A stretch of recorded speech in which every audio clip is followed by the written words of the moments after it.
It's the same cereal I eat every morning, and I don't get strong. Welcome to the Disney Scrapbook, where together we take a journey to explore Disney history from 50 years ago. My name is Nolan.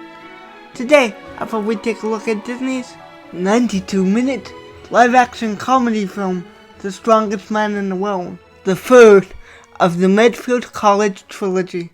The first, The Computer Wore Tennis Shoes, which had the working title of Something's Happened to Dexter, was released 5 years earlier. And the second, being Now You See 'Em, Now You Don't, which I previously reviewed on this channel and will leave a link to in the description below. The Strongest Man in the World was released in the US on February 6, 1975, and had its premiere 6 days later on February 12th, and its New York premiere on July 9th. However, the film was not released in the UK until August 15th the following year.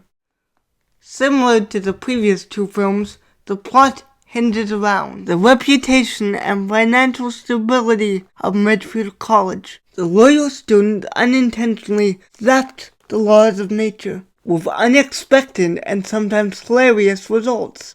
Through a lab accident, they concoct a scientific formula which gives people superhuman strength. A spoof on vitality and energy claims of cereal companies. In the screenplay, written by experienced television writers, Joseph McGreevy, who wrote the other two screenplays in the series, and writer-director Herman Groves. McGreevy worked at Disney from 1957 until his death in 1976, as both a screenwriter and assistant director, having worked on such films as Son of Flubber, Mary Poppins, and That Darn Cat. The Strongest Man in the World is full of visual gags. There is magic, making a lamppost bend at a touch, having a car fall apart on cue, or stretching the arms of an untrained weightlifter as they drag the ground. The silver-haired wizard responsible for such antics was special effects veteran Alfred J. Riddarelli, the second unit director who had worked at Disney since 1958. Though second unit work is generally confined to scenes without principal players, Riddarelli worked closely with Vincent McGreevy, since the picture abounds in gimmicks. In the movie, a 27-foot mahogany conference table is karate chopped to split lengthways. A boy lifts two friends above his head, and a middle-aged college dean pushes the architectural columns in half with Herculean strength. Riddarelli, who made it all possible, stated that it was elementary really. All it took was 3 or 4 highly specialized departments at the studio and a staff of technical experts. Riddarelli relied heavily on technicians from the special effects and photographic effects department, and together they produced such memorable screen scenes as Herbie the Volkswagen driving up the cables of the Golden Gate Bridge in Herbie Rides Again, the Battle of Ghost Armor in Bedknobs and Broomsticks, and the tea party on the ceiling in Mary Poppins. In The Strongest Man in the World, a battered 1930 Model A Ford smashes through doors of a television station. How does he do it? Easy, Riddarelli said. An abracadabra or two, and a little rosewood in the right places. Riddarelli began in show business as a press agent, photographer, and a trick scaler. With the ice capades, he choreographed 2 ice skating pictures for the Republic Studios, and stayed on to become a director. He applied Walt Disney's storyboard techniques in animated filmmaking to a live-action serial of Republic entitled The Purple Monster Strikes. Storyboard are a series of sketches depicting each scene in a film, thus preventing overshooting and expensive improvisations. Disney contract actor from 65 to 75. Once again, Kurt Russell appears as the film's protagonist, enthusiastic Dexter Riley, one of 2 science students who accidentally concoct a super strength formula. Having begun with volume boards at the age of 13, The Strongest Man in the World was Russell's final film of this 10-year contract. During filming, Russell was recovering from a baseball shoulder injury sustained in the spring of 1973 while playing pro ball, which he did from February through August each year. This injury helped to decide the 24-year-old's career trajectory. He was on the older side to play a college student, and in the film he comes across as being more mature and focused than in the previous two Dexter Riley films. The irascible Dean Higgins was played by Flynn, a perfect foil to Kurt Russell's dedicated trailblazer Dexter Riley. Initially ventriloquist, then a radio disc jockey, Flynn was a serious actor before being pigeonholed into comedic roles. After his talent was noticed in the 1964 film The Last Time I Saw Archie. Originally noticed by TV audiences for playing Captain Wallace Binghamton on ABC's 1960s sitcom McHale's Navy. Starting with the announcer on a TV commercial in the 1963 film Son of Flubber. His face would become familiar to Disney audiences when he would appear in multiple Disney movies and TV films. His roles would gradually increase in size. Dean Higgins in The Strongest Man in the World would prove to not only be Flynn's largest role in the Disney film, but it would be his last on-screen appearance. Sadly, he would not be around at the premiere, as he tragically passed away on July 19th, 1974, the night of the film wrap party. In this film, he had outdone himself in sheer comedic vitality, and was nominally the true star in the film, with his excellent looks of goofy exasperation and over-the-top antics.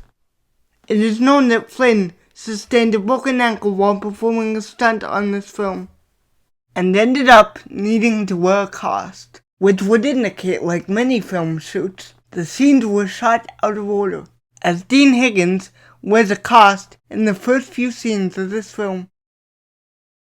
An early film role for Disney, seasoned actress Eve Arden, who would go on to play Principal McGee in Grease, played Aunt Harriet Frumply, board chairman and owner of a nepotistic cereal company. Frumply is persuaded to buy the super strength formula, accidentally concocted by the students of Medfield College, by Dean Higgins with his outrageous sales tactic of an outlandish performance which includes a trapeze action on the chandeliers. Arden commands the male boardroom full of film veterans that include Burt Mustin, Harry Holcomb, Jack Bailey, Milton Frome, Fritz Feld, John Myers, James E. Broadhead, Roy Roberts, and Arthur Space. A chic, debonair villain that adds mild suspense to the film is played by still suave at the age of 68, veteran actor Cesar Romero, who reprises his role as the crooked AJ Arno, a role that he created in Disney's 1969 release The Computer Wore Tennis Shoes, and reprised in the 1972 movie Now You See Him, Now You Don't. Along with his sidekick Cookie, a repeat performance by Richard Backalyan, they are once again up to no good. Escape race cereal baron Kerwood Crinkle resorts to devious means to keep his company on top. Crinkle is the primary antagonist of this film, played in a believable performance by famous entertainer and comedic actor Phil Silvers, whose only other Disney credit was in The Boatniks. He is best known for playing opportunistic Army Sergeant Ernie Bilko in his own show, The Phil Silvers Show. Aunt Harriet's turncoat nephew, Harry, played by the actor-comedian Dick Van Patten, warned rival cereal company Crinkle about the formula and offers to retrieve it for $150,000. For some reason, Disney always cast Van Patten as the bad guy. He had already appeared in several Disney films, starting as accountant Mr. Crovers in Snowball Express, and lawyer Ira Kershaw in Superdad.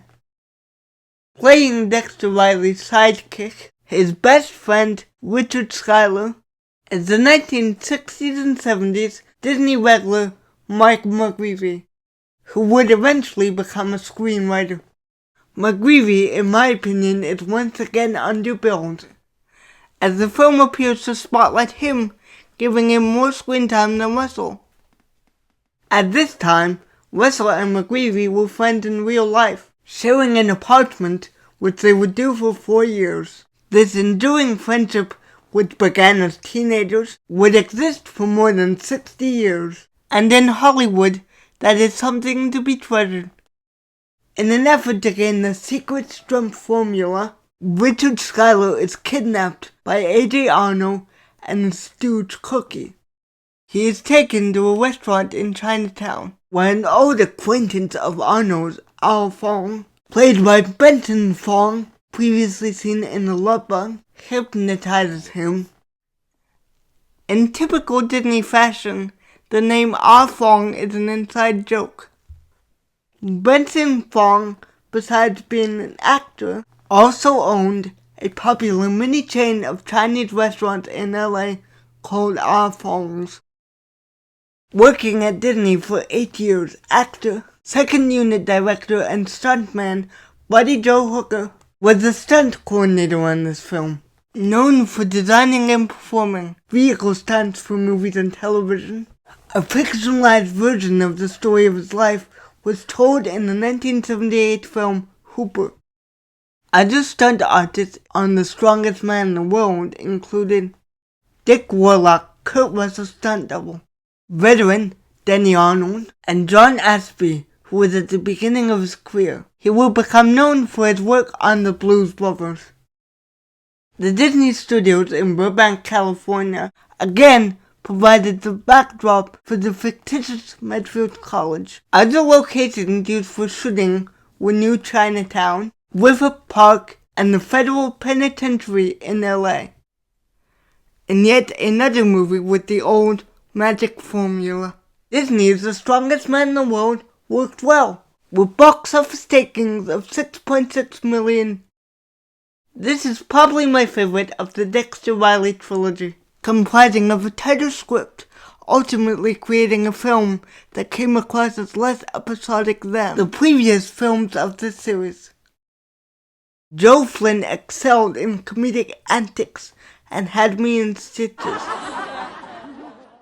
It was fun to spot the cameos of the veteran actors, and Robert Bruner's music was excellently written to augment the comedic timing, including a fun Pink Panther-like tune when Arno and Cookie are battling with the scaffolding, and the use of a saxophone to drive the chase scene. This film explores the theme of responsibility and the consequences of using power for personal gain. It delivers classic Disney fun, combining physical comedy with a heartwarming message that celebrates the power of both teamwork and friendship.